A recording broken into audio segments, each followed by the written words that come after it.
નમસ્કાર દર્શક મિત્રો, ખબર છે .com પરથી હું દૃષ્ટિ નાયક આપ સૌનું સ્વાગત કરું છું. તો ઘણીવાર શિયાળાની ઋતુમાં આપણી એડીઓ ફાટી જવાની સમસ્યા આપણને સતાવતી હોય છે.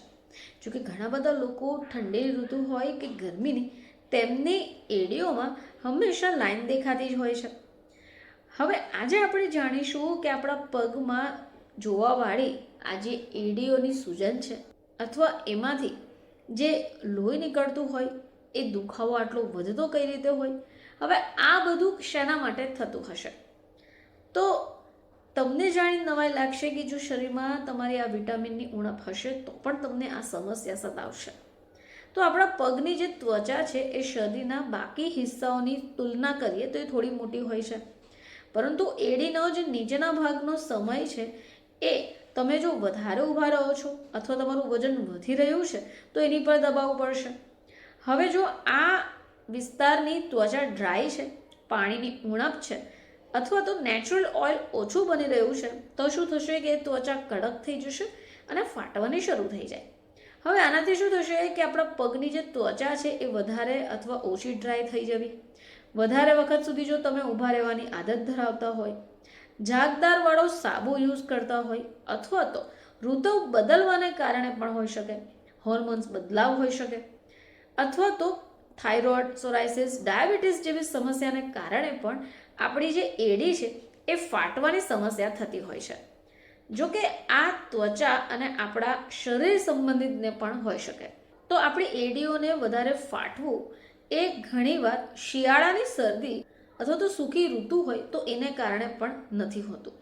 ઘણીવાર આની પાછળ આપણા શરીરમાં જરૂરી પોષક તત્વોની ઉણપને કારણે પણ થતું હોય છે, જે આપણી ત્વચા ઉપરની નમી, મજબૂતી અને હીલિંગ કરવાની જે ક્ષમતા હોય એને ગુમાવે છે.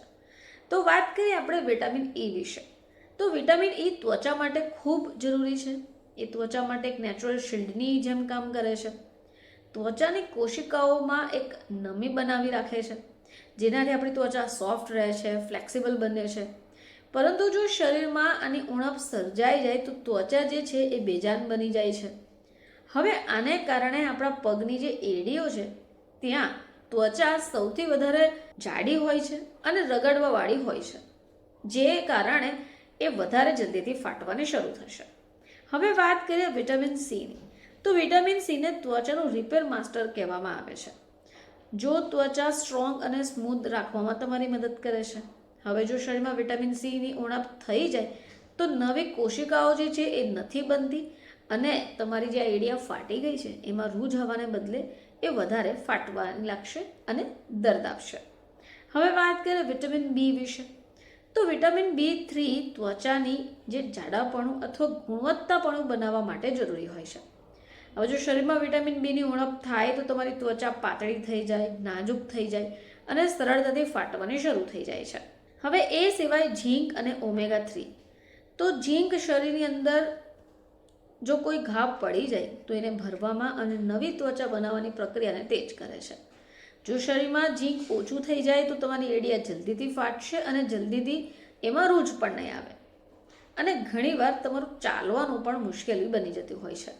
તો દર્શક મિત્રો, જો તમારા શરીરમાં આવા વિટામિન્સની ઉણપ સર્જાય છે તો પણ તમારી એડી જે છે જલ્દીથી ફાટવાની શરૂ થશે અને એમાં રૂજ જલ્દીથી પણ નહીં આવે.